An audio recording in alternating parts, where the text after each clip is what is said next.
Break के बाद आपका एक बार फिर से स्वागत है। आप देख रहे हैं महासंग्राम का महाकवरेज डिजाइनर न्यूज़ पर।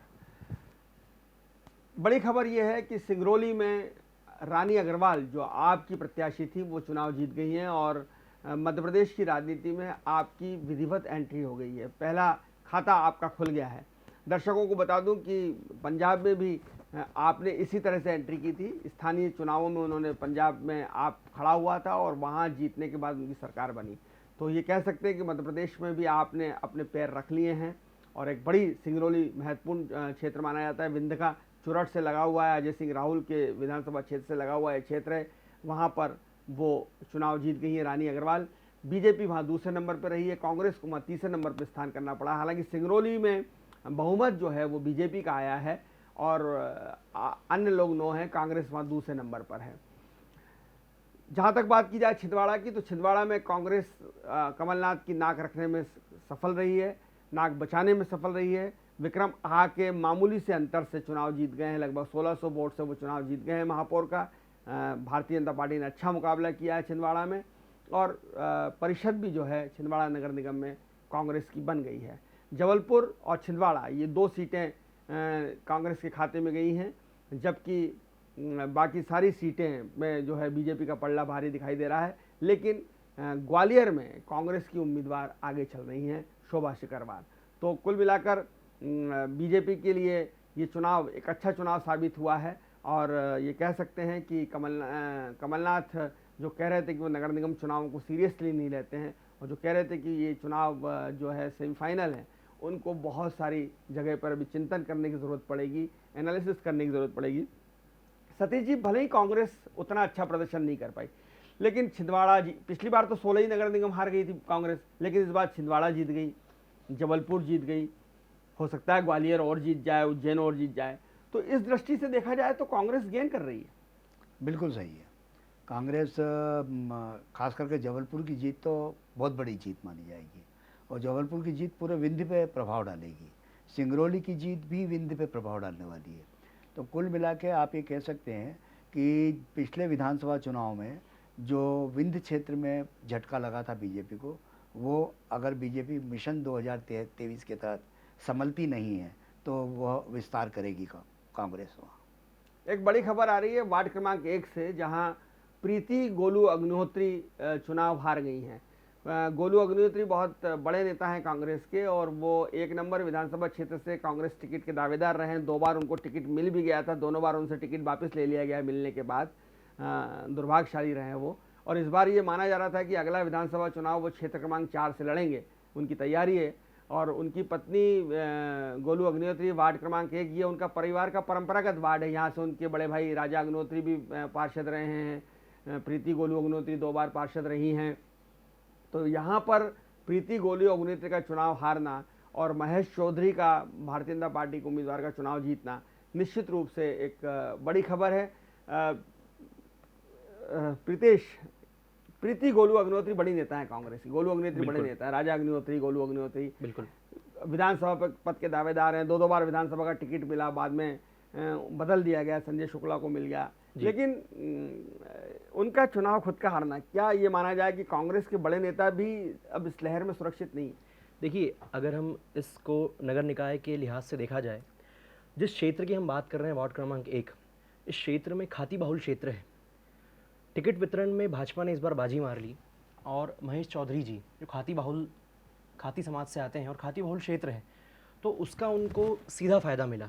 नहीं, पर उस वार्ड से खाती बहुल आज तो नहीं बना, वो तो शुरू से ही है। लेकिन उस वार्ड से प्रीति अग्निहोत्री ने 2 चुनाव जीते, राजा अग्निहोत्री चुनाव जीते, सिरपुर वाला इलाका। बिल्कुल।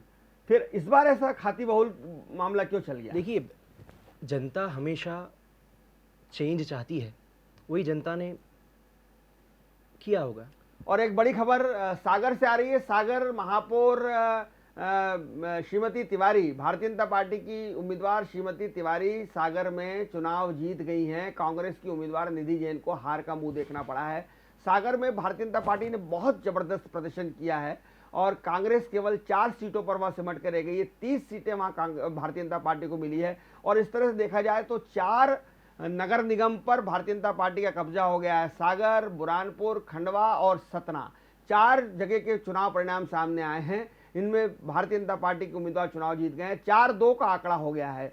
2 सीटें कांग्रेस को मिली है, छिंदवाड़ा और जबलपुर, और भारतीय जनता पार्टी को 4 सीटें मिली हैं, खंडवा, बुरहानपुर, सतना और सागर। तो लगातार भारतीय जनता पार्टी अच्छा प्रदर्शन करती हुई, कांग्रेस ने भी पहले से अपना प्रदर्शन सुधारा है। 2015 में सभी 16 नगर निगम के चुनाव वो हार गई थी, इस बार उसने 2 सीटें जीत ली है, ग्वालियर में वो बढ़त बनाए हुए है। तो कांग्रेस अपनी उपस्थिति दर्ज करा रही है, लेकिन जितनी आशाएं थी, जितनी अपेक्षाएं थी कमलनाथ की टीम से, जिस तरह से लग रहा था कि कमलनाथ जी चुनाव को लेकर गंभीर हैं और वो 2023 में कोई करिश्मा दिखाएंगे, कुछ परिवर्तन दिखाएंगे, उस हिसाब से नतीजे नहीं आ रहे हैं। खासतौर पर अगर हम इंदौर की बात करें, भोपाल की बात करें, इंदौर और भोपाल में जिस तरह से भारतीय जनता पार्टी प्रदर्शन कर रही है, 68 उम्मीदवार भारतीय जनता पार्टी के इंदौर में आगे चल रहे हैं। 1,25,000 30,000 वोटों से पुष्पमित्र भार्गव आगे चल रहे हैं। विभा पटेल इतनी बड़ी नेता, पहले महापौर रह चुकी हैं, दिग्विजय सिंह की खास समर्थक हैं, भोपाल में पीछे चल रही हैं। 55 वार्डों पे भारतीय जनता पार्टी के उम्मीदवार आगे चल रहे हैं। ये सब बता रहा है कि इंदौर भोपाल का जो सिनेरियो है, उज्जैन का जो सिनेरियो है, ये कहीं ना कहीं अभी भी कांग्रेस को स्वीकार नहीं कर पा रहा है। सतीश जोशी जी, ये बात बिल्कुल सही है कि कांग्रेस ने जिस तरह से पिछला विधानसभा चुनाव धमाके के साथ जीता था और उसके बाद में ज्योतिरादित्य सिंधिया के बीजेपी में आने के बाद में जो 26 विधानसभा चुनाव हुए थे उसमें सत्ता चूँकि उसका प्रभाव पड़ता है, जिसके पास सरकार हो उसके उपचुनाव स्वाभाविकतः जीतते हैं। पर नगर निगम के और नगरीय निकाय के चुनाव में कांग्रेस ये सोच रही थी कि जो प्रदर्शन उन्होंने विधानसभा चुनाव में किया था उसको वो दोहराएगी और ये बताने की कोशिश करेगी कि हमारा जनाधार जो बढ़ गया था पिछले विधानसभा चुनाव में वो बरकरार है। पर मुझे लगता है कि जिस तरीके से शिवराज सिंह जी चौहान ने अपनी कार्यप्रणाली और भाजपा ने अपनी रणनीति जो कि विधानसभा चुनाव में फेल हो गई थी उसको बदलाव किया और उस बदलाव का नतीजा है कि भाजपा ने फिर से अपनी जीत दर्ज कराई है। सतीश जोशी जी, कांग्रेस ग्वालियर में तो कांग्रेस बची नहीं थी, जो कुछ कांग्रेस थी वो सब सिंधिया जी के साथ बीजेपी में आ गई थी। उसके बाद भी 21 सीटों पर कांग्रेस के प्रत्याशी जीत रहे हैं। महापौर का प्रत्याशी ग्वालियर में जीत रहा है, ये बड़ी बात है कांग्रेस के लिए। बहुत बड़ी बात है। दिग्विजय सिंह और जयवर्धन ने जो मेहनत करी है ग्वालियर में, गोविंद सिंह जो मेहनत कर रहे हैं, जयवर्धन सिंह ने ग्वालियर से लेकर तो गुना तक, राजगढ़ ब्यावरा तक बहुत मेहनत की है। सफलताएं अपनी जगह हैं, लेकिन पार्टी कार्यकर्ताओं के बीच में, जनता के बीच में जिस तरह से उन्होंने सक्रियता दिखाई है, दिग्विजय सिंह के उत्तराधिकारी के रूप में वो जो अपना प्रचार अभियान चला रहे हैं, पार्टी संगठन के बीच में काम कर रहे हैं, कार्यकर्ताओं के बीच सक्रियता दिखा रहे हैं, वह आने वाले भविष्य के लिए उनके लिए तो बहुत ही अच्छा है। उन्होंने जो भी कुछ हासिल किया है वो ऐसा लगता है कि उनको वो बीजेपी के अंदर जो स्पेस है उसको कांग्रेस के लिए बनाते जा रहे हैं। तो अब ऐसा लग रहा है कि जो नगर निगम 11 नगर निगम के चुनाव हैं और अब काफ़ी कुछ स्थिति क्लियर हो गई, तो उससे ऐसा लग रहा है कि 11 में से 7 सीटें भारतीय जनता पार्टी के खाते में जा रही हैं, 3 सीटें कांग्रेस के खाते में जा रही है और 1 सीट एक अन्य यानी आपके खाते में चली गई है। तो बीजेपी का ये 4 सीटों का नुकसान हुआ है प्रीतेश पटेल। हालांकि आपका कोई बहुत ज़्यादा भला नहीं हुआ, 3 सीटें आपको मिल रही हैं 2015 की तुलना में, मगर फिर भी ये बेहतर प्रदर्शन है 2015 की तुलना में। और बीजेपी को जो 4 सीटों का नुकसान हुआ है, इसको किस तरह से देखते हैं? क्या 2023 में आप और ताकत के साथ मुकाबले में आ पाएंगे? देखिए, इस बात का जवाब में एक शिवमंगल सिंह सुमन जी की कविता है जो अटल बिहारी वाजपेयी जी ने संसद में कही थी, संसद भवन में, कि क्या हार में क्या जीत में, किंचित नहीं भयभीत में, संघर्ष पथ पर जो मिला ये भी सही वह भी सही, न रुकूंगा न थमूंगा न मिटूंगा। कांग्रेस की विचारधारा भी इसी बात पर आधारित है कि हम एकता, सद्भावना और गरीबों के उत्थान की मशाल लेकर जो आगे बढ़ रहे हैं उसे निरंतर बढ़ाते रहेंगे। आज हम 4 सीट पर आगे हुए हैं, निश्चित तौर पर आगे और अच्छा प्रयास करेंगे और हम प्रयासरत हैं। और जनता जनार्दन है, जो उन्होंने हमें मतादेश दिया है वो हमें शिरोधार्य है और हम सर माथे पर रखते हैं, और जितना भी दिया है उसके लिए हम उनके सामने नतमस्तक हैं। शिवमंगल सिंह सुमन की बहुत अच्छी कविता। अटल बिहारी वाजपेयी के गुरु थे शिवमंगल सिंह जी सुमन, और अर्जुन सिंह जी के ससुर थे। सुमन साहब का भी अपना एक इतिहास है, उज्जैन विक्रम विश्वविद्यालय के कुलपति रहे, और अर्जुन सिंह जी के चाचा ससुर अटल बिहारी वाजपेयी के गुरु।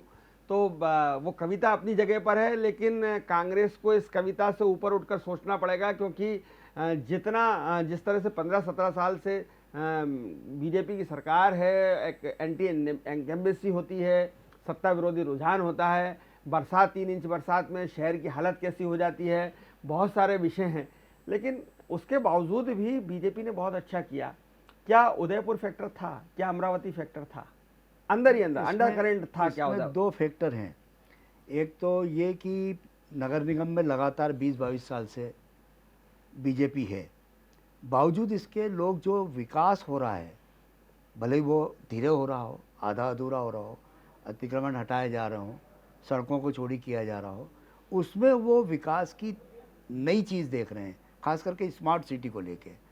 स्मार्ट सिटी को लेके जनरल आम चर्चा तो ये होती है कि भाई लोग परेशान हो रहे हैं, ये हो रहा है, मकान टूट रहे हैं, सब हो रहा है, लेकिन लोग उसके अंदर ये देखते हैं कि शहर का भविष्य अच्छा बन रहा है।